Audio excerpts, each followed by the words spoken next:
Olá! Hoje a gente vai fazer algo, digamos, um pouco diferente. Vamos pegar a grandiosidade de uma das maiores obras da literatura, Os Lusíadas, para investigar a estrutura que sustenta tudo aquilo.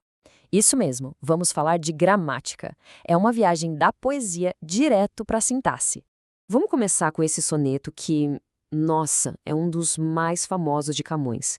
Essa força toda, essa capacidade de definir algo tão complexo como o amor com essa precisão, isso não vem só da inspiração, não. Vem de um domínio absurdo da linguagem. E isso nos leva à nossa questão principal. Como é que um poeta consegue organizar palavras para criar tanto significado, tanta emoção? A resposta, no fundo, está na forma, na estrutura, está na gramática. Ok, então vamos mergulhar nisso. Nosso roteiro de hoje é esse.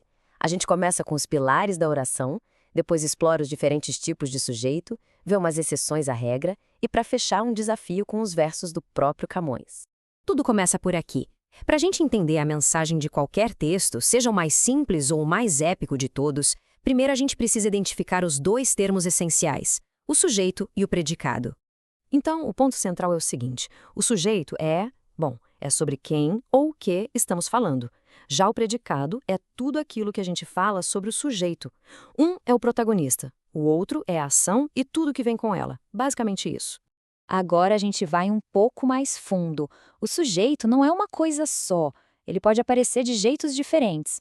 Vamos conhecer os 4 tipos principais que estruturam a maior parte do que a gente fala e escreve. Começando pelo mais direto de todos, o sujeito simples. Aqui não tem erro. A ação da frase tem um foco claro, único. A atenção toda está em cima de um protagonista só, um único núcleo. E olha só esse verso do Camões, ilustra perfeitamente. A imagem é bem forte, mas a gramática é limpa. Se a gente pergunta para o verbo, o que é que vai saltando? A resposta vem na hora. Cabeças. Um núcleo só. Sujeito simples. Em seguida, temos o sujeito composto. E se a ação tiver mais de um protagonista? É exatamente isso. A frase se constrói em volta de 2 ou mais núcleos que estão ali, dividindo a mesma ação. É só pensar na famosa abertura de Os Lusíadas, quando Camões canta sobre as armas e os barões assinalados. A ação de passar além da taprobana não é de um elemento só, mas de 2 núcleos, as armas e os barões. Quando a gente tem mais de um núcleo, como aqui, temos um sujeito composto. Agora, a coisa começa a ficar um pouco mais sutil. Chegamos ao sujeito oculto, também chamado de elíptico. Ele não está ali, escrito na frase, mas a gente sente a presença dele. É uma ferramenta genial, que deixa o texto mais fluido, mais elegante, sabe? Sem aquelas repetições desnecessárias. Nesse trecho, Camões está falando das navegações do grego e do troiano.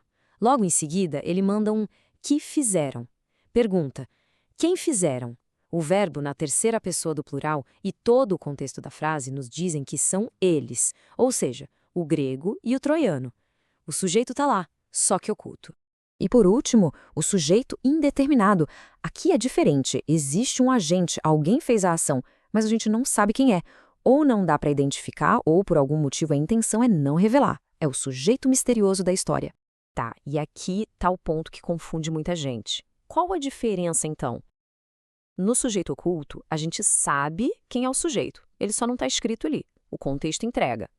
Já no indeterminado, a identidade do agente é uma incógnita de verdade. Um está escondido, o outro é completamente desconhecido. Essa é a pegada. E depois de conhecer todos os tipos de sujeito, a gente chega na grande exceção à regra. Orações que simplesmente não têm sujeito. São ações ou fatos que acontecem por si só, sem precisar de um agente.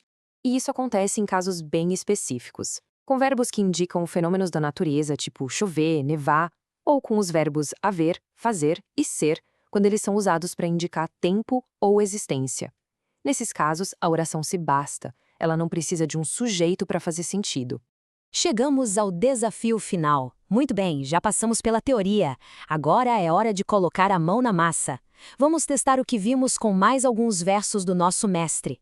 Aqui vai o primeiro desafio. Dá uma lida com atenção nesse verso. Pensa com calma na estrutura. Quem é que está fazendo a ação principal aqui? A pergunta é simples. Quem fica vencedor? A resposta para essa pergunta vai nos dar o tipo de sujeito. E a resposta é sujeito simples. Isso aí. o verbo fica concorda direitinho com o lusitano. Ao usar um sujeito simples, Camões joga todo o foco no herói coletivo português. E isso dá um peso, uma clareza monumental para a vitória. Bora para o segundo e último desafio. Dessa vez, a chave está nos verbos. Dá uma lida nesse verso e foca em quem está agindo. A resposta está ali, escondida bem na nossa frente. Quem edificaram e sublimaram? O sujeito está escrito na oração ou a gente precisa ir buscar ele lá no contexto? Resposta: sujeito oculto. Exato. Os verbos estão na terceira pessoa do plural. E mesmo que o sujeito não esteja escrito, todo o contexto épico de Os Lusíadas grita pra gente que se refere a eles, os heróis portugueses. Essa escolha do Camões cria um efeito de onipresença. As ações deles são tão constantes que nem precisa ficar repetindo o nome toda hora. E com isso a gente fecha a nossa análise. A grande lição é que gramática não é um obstáculo. Na verdade, é a chave para a gente conseguir desvendar a profundidade de um texto. É a arquitetura invisível que segura as ideias mais poderosas. Fica aí a reflexão. Onde mais essa estrutura está moldando a nossa compreensão do mundo?